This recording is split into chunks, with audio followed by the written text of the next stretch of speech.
Pemirsa, penggunaan mata uang dolar Amerika Serikat dalam transaksi bisnis di pelabuhan menjadi sorotan, terutama sejak rupiah terus melemah terhadap dolar Amerika Serikat. Bagaimana pengelola pelabuhan mengantisipasi gejolak nilai tukar rupiah? Kita berbincang dengan Direktur Utama Pelindo II, RJ Lino. Selamat pagi Pak Lino, selamat datang di Bloomberg TV Indonesia. Pak, mungkin pertanyaannya dari banyak orang juga kalau kita melihat dari media, kenapa Pelindo II masih bersikukuh menggunakan dolar Amerika Serikat padahal mungkin Bank Indonesia dan juga pemerintah menggunakan, seharusnya semuanya menggunakan rupiah? Jadi begini, saya juga bingung ya, ini pers itu apa yang dibela gitu ya. Karena gini, kita tuh ada dua customer, pemilik barang dan perusahaan pelayaran. Ya, pemilik barang itu seluruh pemilik barang, apakah itu ekspor, impor, maupun dalam negeri, kalau bayar pada kita pasti pertama tarifnya dalam rupiah, bayarnya juga dalam rupiah. That's definitely ya. Nah, perusahaan pelayaran ada dua. Kalau perusahaan pelayaran dalam negeri, rupiah semua. Perusahaan pelayaran internasional, di mana pada umumnya perusahaan pelayaran asing, itu bayar kepada kita tarifnya dalam US dollar, bayarnya juga dalam US dollar. Tapi pakai transfer ya, nggak ada yang cash. Ya, jadi nggak ada tarif di kita tuh yang pemilik barang yang bayarnya dalam dolar, nggak ada. Gitu. Ya, semuanya. Dan begini, kemudian dalam jumlah sendiri ya, itu pemilik barang itu bayar mengenai freight setahun ya, lihat yang priok itu kepada perusahaan pelayaran, itu kurang lebih 4 billion dollars. Yang kita terima ya dari perusahaan pelayaran bayar kita itu sekitar 300 juta dolar, sekitar 7,5 sampai 8% dari jumlah 4 billion dollars. Ya, apalagi kalau dibandingkan dengan value daripada barang impor gitu ya, nggak ada artinya nilai itu. Tapi kalau untuk volume penggunaan transaksi yang menggunakan dolar dan juga rupiah itu sebenarnya lebih banyak yang mana? Kalau sekarang pendapatan kita sudah lebih banyak rupiah daripada US dollar. Ya, kemudian yang tadi saya bilang tadi, yang dikenakan US dollar itu hanya perusahaan pelayaran asing yang kebetulan dalam transaksi perdagangan internasional. Ya. Dan itu kan seperti gini ya. Perusahaan pelayaran asing bayar kepada kita itu kan selalu ada agreement antara kita dan perusahaan pelayaran asing mengenai volume, garansi volume, freight-nya berapa, tarifnya berapa, diskon yang kita kasih berapa. Itu pada tiap perusahaan pelayaran itu beda-beda, tergantung pada volumenya, tergantung pada service level agreement yang dikasih. Demikian juga perusahaan pelayaran itu kepada pemilik barang. Itu kan tergantung berapa volume yang mau dikasihkan perusahaan pelayaran itu. Ya, berapa diskon mau dikasih oleh perusahaan pelayaran. Dan itu semua rincian itu dalam dolar? Dalam dolar, kalau perusahaan pelayaran asing. Ya, gitu. Dengan nilai dolar yang berapapun gitu, misal kursnya terhadap rupiah pun berapapun, mereka, apakah tidak akan ada, mungkin di situ juga ada hedging di sana antara mereka berdua, perusahaan asing? Saya nggak ngerti kalau antara perusahaan pelayaran dengan pemilik barang. Tapi kalau kita katakan kita investasi, di mana kita harus pinjam dalam US dollar, kemudian kita nggak balance penerimaan kita US dollar terhadap rupiah, itu kita hedging. Tapi karena sekarang itu kebetulan penerimaan kita dalam US dollar dengan yang kita pinjam luar negeri itu balance lah, jadi kita nggak hedging. Oke, terus Pak Lino, ini ada juga beberapa yang saya baca di dalam pers-persnya media yang itunya bahwa sekarang itu pengusaha yang ekspor-impor agak mengeluhkan karena mereka merasa harus bayar 2 kali. Kata pertama untuk ke Pelindo juga dalam bentuk tadi rupiah dan ke perusahaan asingnya itu dalam bentuk dolar. Kenapa? Sedangkan kata faktur yang didapat adalah dari capnya itu cap Pelindo. Katanya kenapa tidak mungkin semuanya dari Pelindo saja dalam bentuk rupiah, ya Pelindo yang urusannya dengan perusahaan asing? Ya nggak bisa, di mana-mana Anda bisa cek ya. Perusahaan pelayanan asing itu masa kita suruh bayar dalam rupiah? Ya buat apa kita terima dalam rupiah? Ya. Untuk Pelindo yang membayar ke mereka dengan dalam dolar dan kita nggak bayar ke mereka, mereka yang bayar ke kita. Itu kan perusahaan pelayanan kan customer kita, mereka bayar kita dalam US dollar. Ya, perusahaan pemilik barang kalau ngirim barang ke luar negeri atau ngirim barang ke luar, kan nggak mungkin bayar dalam rupiah ke perusahaan asing itu, pasti dia minta dalam US dollar. Kalau dalam rupiah ekuivalensi dalam US dollar. Dan itu udah biasa. Ya. Pemilik barang kepada kita, yang bayar kepada kita, itu seluruh dalam rupiah. Jadi sebenarnya isu yang dibilang ini saya bingung, isunya apa gitu ya. Kalau Pak Lino sendiri melihatnya latar belakang, oke kita mengerti bahwa ini karena pelemahan rupiah. Dan mungkin ini supaya mungkin uang yang beredarnya lebih banyak rupiah dibandingkan dolar Amerika Serikat lah, dia nilainya agak sedikitin. Tapi kenapa pelabuhan yang lebih banyak disorot di sini yang transaksinya? Makanya itu saya bingung sekali, waktu tiba-tiba muncul di Kompas bahwa pelabuhan, loh, pertama dalam amount aja sendiri kan kita kecil sekali.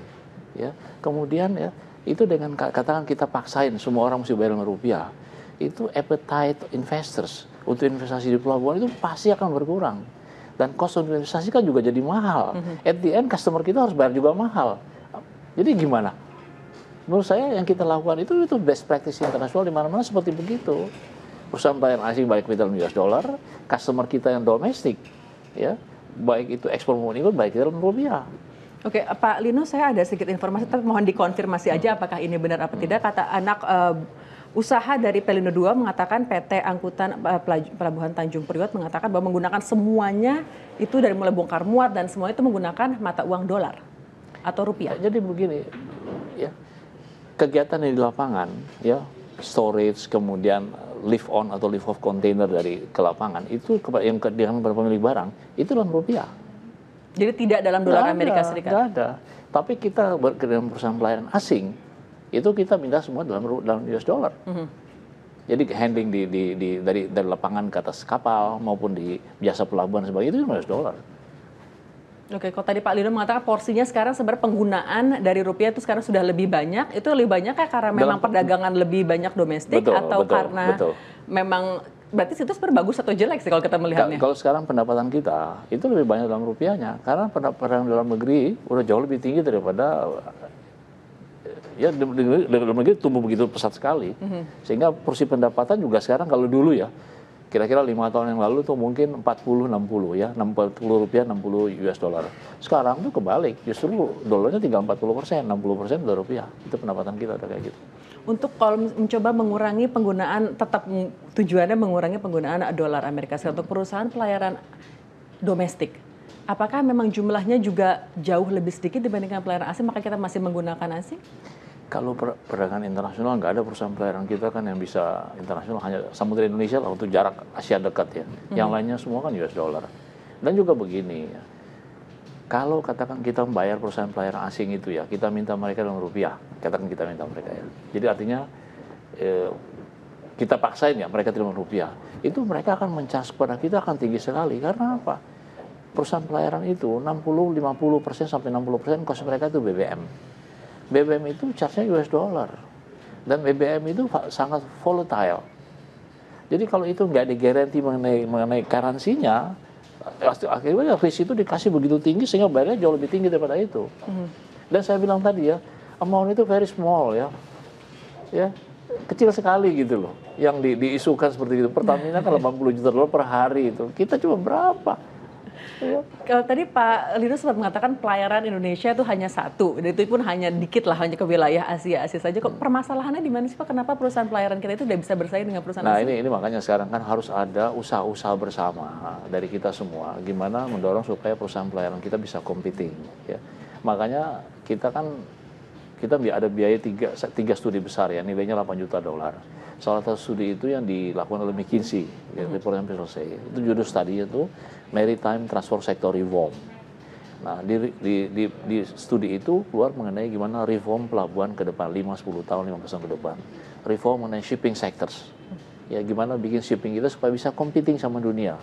Jangan hanya berlindung di bawah cabotage, tapi betul-betul menjadi jagoan yang bisa bertempur di mana-mana. Kalau cabotage kan hanya jago kampung aja, ya, tapi belum tentu menurunkan customer. Kita ingin gimana supaya shipping kita bisa bersaing di dunia. Ya, reform mengenai dockyard facility.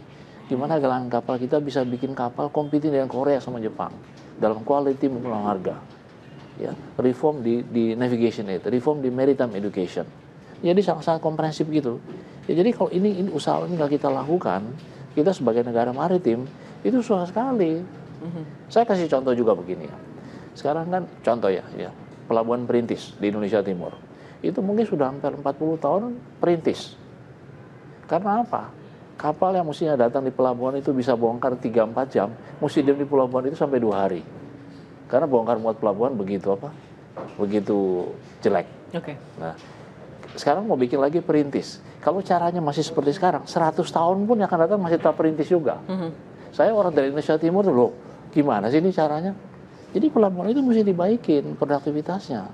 Sehingga kapal itu kalau dalam 3 jam, ya 3 jam betul. Sehingga nanti 3-4 tahun lagi bukan jadi perintis lagi, sudah jadi komersial. Tapi kalau caranya seperti sekarang, nggak pernah jadi master degree, tetap aja perintis gitu.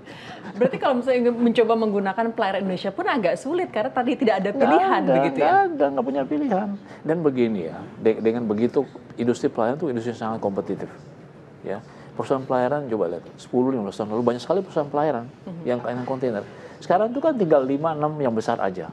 Merger gitu. Apalagi dengan ukuran kapal yang tiba-tiba, kalau dulu hanya 3.000 TEU 10 tahun yang lalu. Sekarang tiba-tiba 18.000. Ya. Sekarang udah dibuat lagi kapal yang 20.000. Nggak akan bisa, perusahaan pelayanan kecil nggak bisa. Scale of economy itu menjadi sangat penting. Sekarang Pak, kita berbicara mengenai masalah, tadi sempat ngomong tentang pelabuhan perintis yang akan tetap menjadi pelabuhan perintis begitu. Apa tidak ada keseriusan dari pemerintah pusat atau mungkin dengan pemerintahan Jokowi kita bisa mengharapkan perubahan? Nah itu yang saya harapkan sekali ya. Inti daripada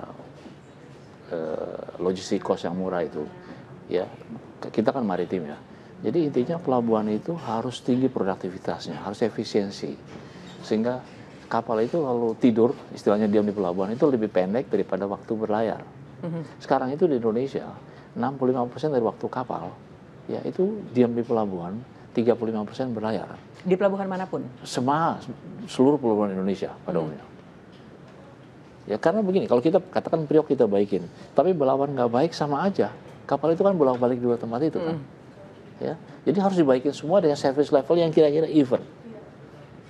Nah, kalau selama itu nggak dibaikin, itu kapal masih tetap tidur di pelabuhan, akibatnya mahal. Nah, di perintis kan lebih konyol lagi yang saya bilang tadi ya. Mesti cuma 2-3 jam, ya 2 hari tinggal. Ya 100 tahun pun masih perintis juga, kalau cara approach-nya masih hanya mikir sisi kapal. Berarti untuk membangun pelabuhan baru tidak perlu, tapi mungkin mengoptimalkan yang sudah ada aja dulu. Jadi saya bilang bukan tidak perlu, tapi harus highly selected. Beresin dulu efisiensi, produktivitas, supaya kapal itu waktu di pelabuhan itu menjadi pendek, sehingga jumlah kapal di Indonesia nggak usah sebanyak sekarang. Ya, tapi bisa pakai kapal yang lebih besar, ya nggak usah seperti sekarang. Sehingga freight itu bisa murah. Pak Lino, komentarnya dengan rencana pelabuhan Cilamaya bagaimana, Pak? Cilamaya itu di mana-mana saya bilang ya, itu Cilamaya itu dari ini gini ya. Waktu saya kembali ke IPC, itu Jepang itu saya marahin, JICA itu. Ya. Karena 20 tahun yang lalu mereka bikin namanya untuk pengganti Priok kan di Bojonegara. Ya. Saya bilang sama mereka, kalian propose Bojonegara, ya, udah hampir 20 tahun nggak jadi-jadi. Kita udah spend cukup banyak uang di situ. Dan menurut saya itu keliru, Bojonegara itu. Karena apa? 70% customer kita itu di sebelah timur Jakarta. Bekasi, Cikampek, Karawang ya. Orang itu suruh kirim ke Bojonegara, tambah 120, tambah mahal kan? Kemudian karena orang itu ke Bojonegara, harus lewat Jakarta kan? Jakarta mesti bikin jalan tol, flyover hanya untuk orang yang terliwat. Kemudian di Bojonegara itu hanya 3 km waterfront. Kalau 3 km artinya apa? 15 tahun penuh, masa bikin pelabuhan 15 penuh? Oke, itu untuk Bojonegara. Kalau Cilamaya setuju atau tidak setuju? Kemudian saya dorong mereka, kalau mau bikin baru untuk mengganti, harus bikin sebelah timur Jakarta. Ya, itu idenya dari saya, bukan dari mereka. Si Jepang-Jepang itu. Ya. Nah, yang terjadi apa? Mereka bikin skenario Bojonegara dikembangkan, Priok dikembangkan juga, tapi 1 kilometer aja. Sambil Bojonegara dibangun, sambil Cilamaya dibangun. Saya setuju waktu itu konsepnya ya. Lepas dari bahwa ada masalah pipa ya. Nah, apa yang terjadi kemudian? Mereka hanya mau biayain di Cilamaya. Kemudian yang 1 kilometer di Priok, temporary itu diminta pemerintah yang biayain. Nah, waktu pemerintah biayain, pemerintah mau tender yang 1 kilometer itu, yang 1,5 juta. Waktu pemerintah mau tender, saya bilang sama Menteri Perhubungan, saya nggak mau ikut tender, bunuh diri namanya. Kalau hanya bikin sementara itu, sementara pelabuhan baru dibangun. Nah, jadi kan arahnya kemana Pak? Apakah perbaikan harusnya, makanya saya bilang sama Jepang ini, kalau mereka dulu mau bikin Cilamaya, mereka juga harus biayain 1 kilometer di Priok sebagai temporary, bukan biarkan pemerintah biayain dan suruh tender. Karena tender nggak ada orang yang mau ikut itu. Nah, pada saat itu begitu mendesaknya kita akan kebutuhan fasilitas, saya paksain pemerintah waktu itu. Anda nggak punya choice, harus bangun Tanjung Priok kalau cara seperti gitu. Saya mau ikut Tanjung Priok tapi bikin dengan scale yang berbeda dengan apa yang bikin itu. Makanya sekarang New Priok tadi. Ya. Nah sekarang dengan New Priok yang jadi, kemudian kan udah dengar ya, kita kan lagi ngembangkan namanya Inland Waterway. Dari Priok ke Cikarang pakai tongkang. Nah kalau itu selesai, masalah traffic, masalah cost itu turun. Kemudian saya bilang sama Presiden, saya nggak berhenti sampai di Cikarang, tongkang itu. Saya mau bikin kanal itu sampai di Cikampek. Jadi banyak orang bilang, jadi kebutuhan pembangunan Cilamaya sebenarnya tidak ada lagi kan berarti? Isu Cilamaya kan masalah traffic ke Priok kan? Dengan kita bikin Inland Waterway selesai itu. Dan juga begini. Di mana-mana kan banyak orang bilang gimana kita kompetitif dengan Singapura. Tapi kalau cara kita bikin Priok, bikin Cilamaya sehingga apa? Konsentrasi volume kontainer itu nggak di satu tempat. Kalau konsentrasi beda-beda, yang datang akhirnya apa? Kapal kecil kan? Kapal kecil hanya datang kalau konstruksi volume besar. Ya. Kalau kapal kecil yang datang, akhirnya kalau kapal kecil datang kemana perginya? Singapura atau Tanjung Lepas. Priok kehilangan kompetitifnya. Tapi kalau ada satu konstruksi besar satu tempat, itu kapal besar bisa masuk. Kalau kapal bisa masuk, kita bisa ngurangin volume yang transhipment di Singapura. Itu kan tujuan kita. Jadi kadang-kadang saya tanya, orang dorong Cilamaya itu bantuin siapa? Bantuin Indonesia atau bantuin orang lain? Meskipun tadi ide awalnya dari Pak Lino sendiri kan, bahwa daripada Bojonegoro lebih baik ke Cilamaya tapi saja. konsepnya berbeda, yang saya bilang tadi. Sehingga ke Jepang-Jepang saya bilang, kalian yang salah. Kalau dulu kalian mau biaya 1 km Priok sambil kalian bangun Cilamaya, cerita jadi lain. Gitu. Oke, itu untuk di wilayah yang bagian barat. Kalau untuk timurnya sendiri, untuk keluar dari tadi pelabuhan Perintis, kalau tadi tidak ada keseriusan dari pemerintah pusat? Kita resmi sudah menyerahkan proposal kepada Menteri Perhubungan untuk take over 35 pelabuhan Perintis di Indonesia Timur. Ya, saya ini BUMN, kita ini BUMN. Kita mau bikin pelabuhan baru besar di Sorong. Ya, Sorong itu akan jadi hub port untuk Indonesia Timur. Nah, kita untuk jadi hub port itu pelabuhan satelitnya harus juga baik pada service level yang sama. Nah, kita ingin improve pelabuhan-pelabuhan kecil itu sehingga service levelnya baik. Dengan demikian kapal yang datang ke sana akan highly efisien karena diam di pelabuhan begitu singkat. Nah, kalau itu kita punya big chance untuk jadi pelabuhan itu menjadi komersial. Dan itu bisa tumbuh. Jadi kawasan ekonomi khusus kan? Ke Sorong juga ditujukan itu untuk akan jadi kawasan demikian, ekonomi khusus. Karena Sorong itu ya, di samping jadi hub untuk Indonesia Timur, itu akan jadi hub untuk barang-barang dari Papua New Guinea, Salmon Island, utara Australia. Itu akan kirim ke situ, nanti kapal besar dari Australia ambil di situ, baru ke Far East. Dengan demikian orang di Makassar itu punya choice kalau mau kirim ke Far East. Bisa ke Jakarta, bisa ke Singapura, bisa ke Sorong. Oke. Jadi nanti itu sudah termasuk dalam ada roadmap mungkin pelabuhan Indonesia. Jadi satu Tanjung Priok dan satu Sorong. Tadi ya, kita nyiapin studi $8 juta. Nyiapin itu sejak 2,5 tahun yang lalu.